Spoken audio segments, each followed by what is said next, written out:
Metamorphosis of Mao Mao by Sarina Dahlan. This is the second prize-winning story. The room was dark. The curtains were drawn to cover the view of a strip mall parking lot.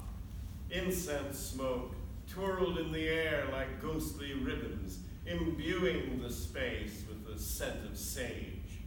Underneath the green, herby smell was something else, something sour, wet trash. I remember catching that scent as I was walking up the outside stairs. The apartment was next to a market that sold live seafood. On the table were laid objects of curiosity: a flickering black candle, a shiny silver bowl, glass bottles filled with liquids and pickled something or others. I wondered why these rooms had to be so dark and intimidating, and why they were always in the worst parts of the city. Sitting across from me was a woman in her late 40s or early 50s. Her burnt sienna skin was shiny with oil, which accentuated the sharp angles of her face and her jutting collarbones. She wore her hair wrapped in a turban. Around her long neck were at least 20 beaded necklaces of various colors. The weight pulled her neck forward, giving her the appearance of an eager aunt excited to hear your story at Christmas dinner. Her eyes were closed. Their eyes were always closed. Perhaps she was communing with the spirit world. Perhaps she was just trying to concentrate really hard. She was the sixth witch, shaman, medicine woman I had come to. The first 5 could not help. No matter what they did, the curse was unbreakable. I was determined this one would be my last hope, chance, redemption, whatever it was that we needed. Her name was Abba. She was born on a Thursday. She told me to call her Miss Abba. Dancing Queen played in a loop in my head as I stared at her closed eyes. Her large eyelids were lined with black coal. Her lips moved so minutely it was almost undetectable. Was she chanting an incantation, talking to a spirit, or just singing softly to herself? Now, let me preface that being a science guy, I have always been a solid agnostic. I do not have a problem with other people's faith, but I am adamant about not mixing with the facts. And I definitely did not believe in witchcraft. It seemed a hoax, a sham, invented to service those who believe there is more than the physical realm and don't mind paying a pretty sum to find reasons to continue to think so. But that was before the curse became a fact for me. I leaned back on my chair and looked up. A ceiling of someone's home can say a lot about them: economics, creativity, grit, level of tolerance. Miss Abba's was a popcorn ceiling with a brown stain the shape of a Godzilla. There were no cobwebs. The sound of throat clearing stirred me out of my reverie. I snapped my head back and saw Miss Abba staring at me with her deep chocolate eyes. They were so dark, her eyes looked all pupils. "Tell me your story," she said. "One day last fall, my cat turned into a snake." I braced myself for a scoff, but it did not come. "What kind of snake?" "A black mamba." She spat out words in a foreign language. As she busied herself mixing oils into a bowl, I looked around. The walls were beautiful. They were draped in rich fabrics and shades of saffron, cinnamon, and paprika, reminding me of the spice market in Istanbul. I realized with a sinking heart that I had not been on a vacation since Mao Mao became a snake. And I had no plans for one. That was probably why I was constantly irritable. Perhaps a run-down apartment of a witch, shaman, medicine woman in the back of a fish market could count as exotic. Maybe I could imagine it as somewhere in Africa. Tell me about your cat snake, she said, as she ground something hard with a mortar and pestle. His name is Mao Mao. He's male, very fluffy. Was. What happened? I was bringing in the laundry. He was standing on the carpet, stretching. The next moment, he turned into a very large gray snake. It was the most curious thing because, one, up until then, I had never seen a black mamba in real life. And two, Mao Mao was part Maine Coon, who owed most of his handsomeness to his fluffy fur.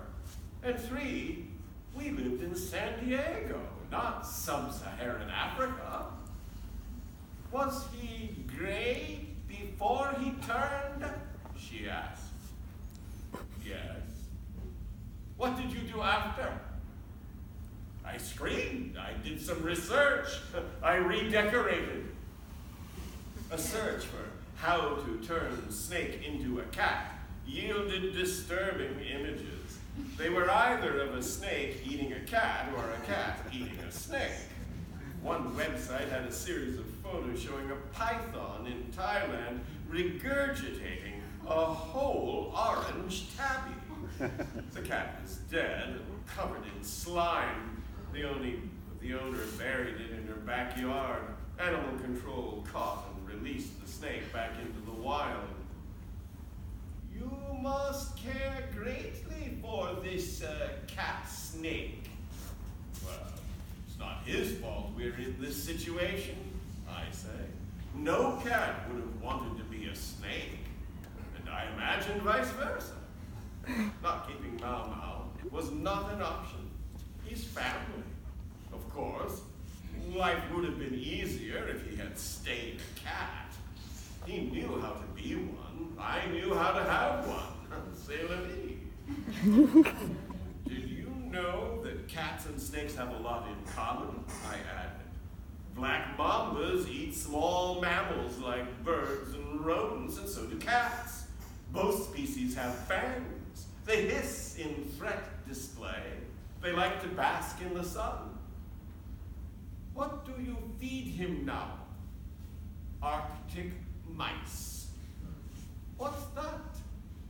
Well, it's just a fancy word for frozen mice. I thaw and dip them in chicken broth for flavor.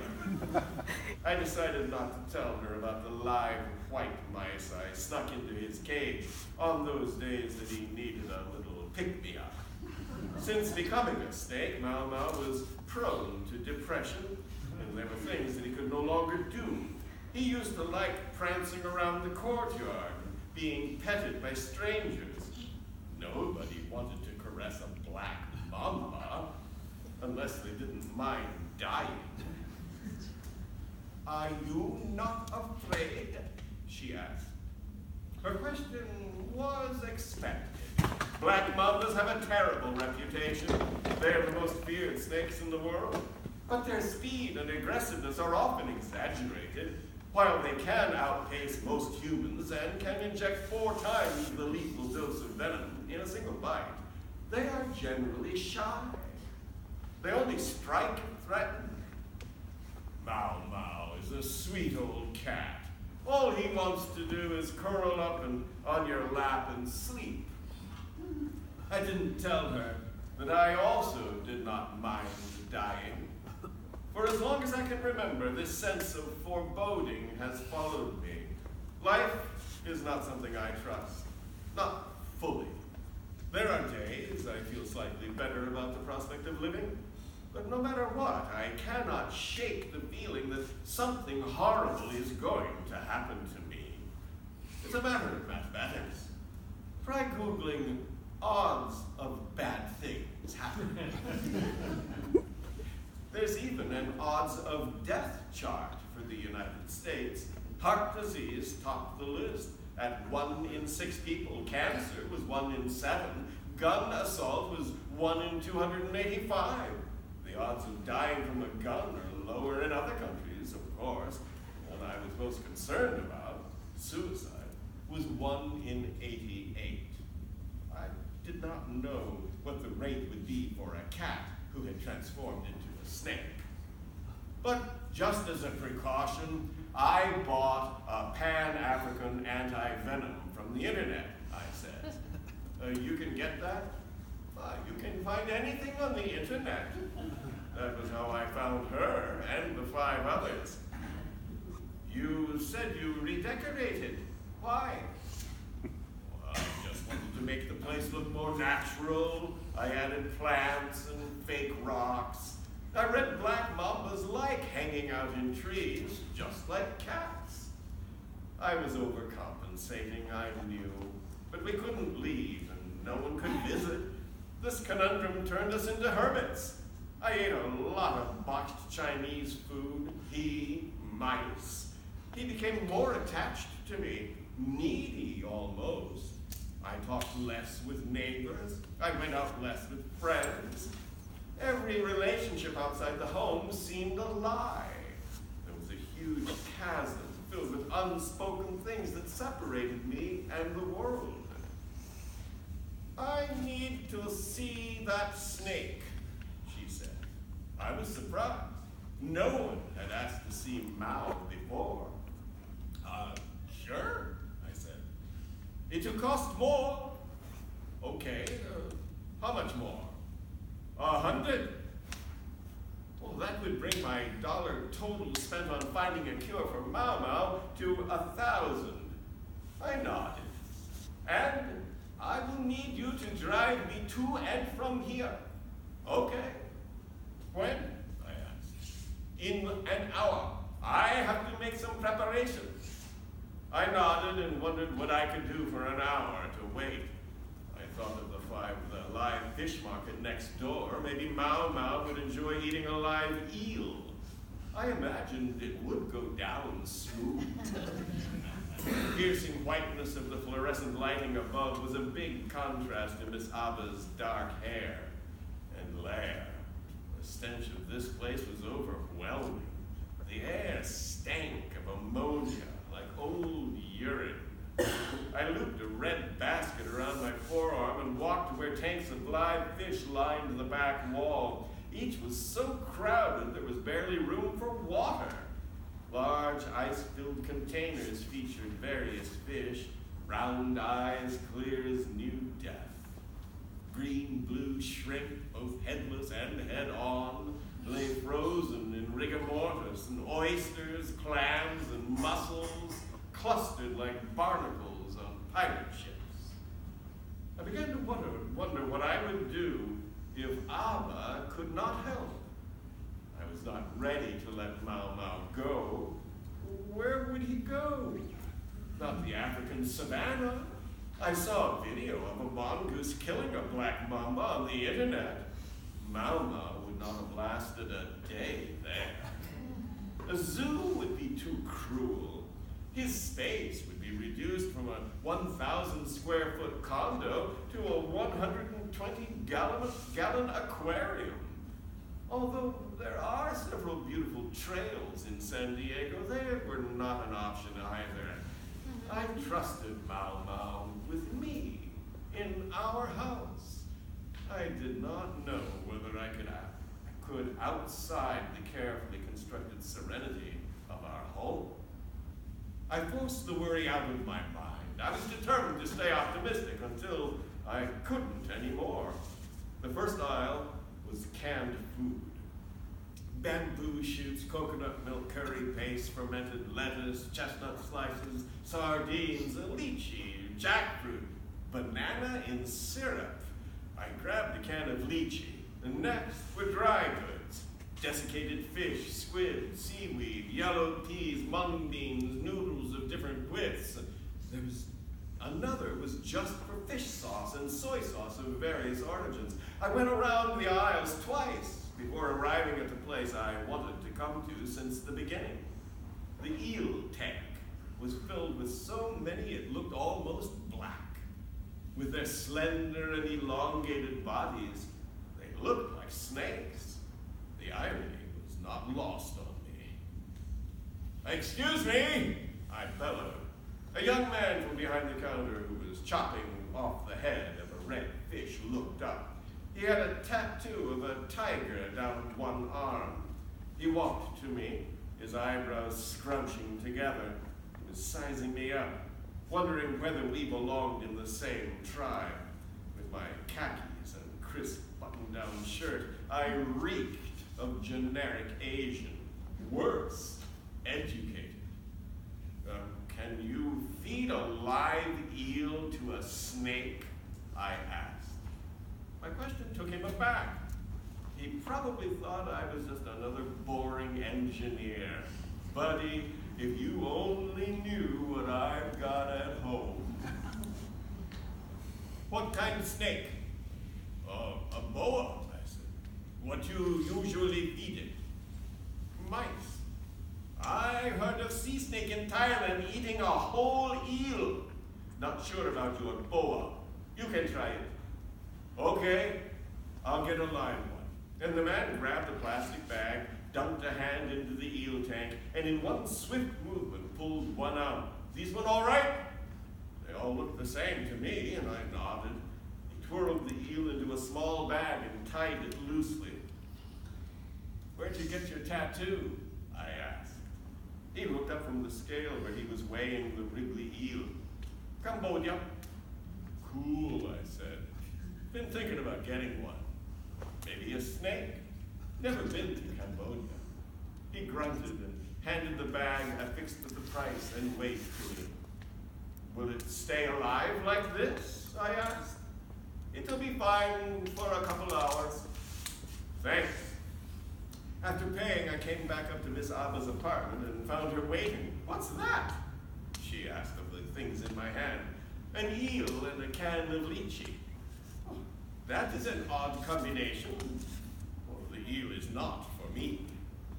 We drove north on 805 and exited Nobel Drive. Although just a few miles away, it was a world away from her neighborhood. I turned down a tiny tree-lined street and into my condo complex. There were a couple of neighbors with children on the way to the pool. They waved at me. When they saw Miss Abba, their smiles froze, choking on her exoticism. "Maybe you should wait at the front door while I check on that." I unlocked the door and pushed in. The condo looked as if an angry tornado had touched down. Overturned potted plants, emptied out drawers, books and papers were strewn all over the floor. The flat TV was off the wall and on the couch. So was my laptop. Oh my God! The bag of eel and the can of lychee slid down to the floor. "What's going on?" asked Abba from outside the door. "I've been robbed." The odds of being burglarized are 1 in 36. Pushed in and surveyed the room. "Where is your cat snake?" "Close the door." I ran to the bedroom. I had left Mao Mao on the bed before leaving to see Miss Abba, but he was no longer there. My bed was stripped down to the mattress, and the bedding was a huge heap next to it. Whoever had been here was looking for cash. I leaned down to pick up the heavy duvet from the ground. Correction is here. The man was lying face down underneath the blanket. His skin was tinged blue, anaphylaxis. I touched his neck, feeling for a pulse. There was none. The robber was dead. "Mao Mao," I cried. "Mao Mao, where are you?" "Help!" said Miss Abba's strangled cry from the living room. I ran out. She was standing with her back against one wall, her eyes gaping wildly at the image in front of her. Mao Mao was in a strike pose, hissing, the front of his body lifted off the ground, his mouth open to show the black, inky interior. I sat on my haunches. Mao Mao, I called to him in a soft voice. She's all right. Come to me. He looked at me, between me and her, trying to decide. I made the same cat noise I normally used when calling him. Come over here, Mao Mao. He slid back down and slithered to me, his tail covering half the length of the living room. When he arrived at my feet, he curled up. I'm sorry, I said to Miss Abba. He's probably still freaked out by the robbery. I stroked Mao Mao's head and thought of the robber's dead body in my bedroom. In the corner of my eye, I saw Miss Abba walking toward us. Mao Mao flicked his head over in her direction and she paused. It's okay. She's not going to hurt you, I repeated in a gentle tone. Miss Abba continued walking until she was a few feet from us. Magnificent, she whispered. In my home village, we fear this animal. Can you break the curse? She looked at me with a confused expression. He not cursed? Well, yeah, I know he's not evil, but someone had to turn him into a snake. No, nobody did. I can see it. What do you mean? I can see curses. He not cursed. This is his true form. What? I wiped my face, feeling as if I had just been startled awake. When did you get him? 5 years ago. From whom? I found him on a hiking trail. He was starving. Someone must have turned him into a cat to either get rid of him or to protect him. That someone must have died recently. That's usually when the spell breaks. I couldn't believe what I heard. He's always been a snake? That's right. If you want, I can change him into a cat. It would make things easier for you. She gazed at me with her dark, dark eyes, awaiting my answer, gauging. Mao Mao nestled at my feet, silent and serene. I could see now that beyond the generic cat-snake commonalities, there were similarities between Mao Mao the cat and Mao Mao the snake. The silvery gray color and the pale tummy, the sweet personality, the same round black pupils with coronas of gold. He was not cursed, but was living out his natural form. Suddenly, the idea of him being a cat seemed an odd notion. How could I force him back into a body that was not his own? But there was still the dead burglar in the bedroom. Soon I would have to call the police. The state of the condo would explain the man being here, but the reason for his death? A thumping sound near the front door, like tiny feet dancing on wood, pulled my attention. The eel! It was wriggling, suffocating in the plastic, waiting to be freed.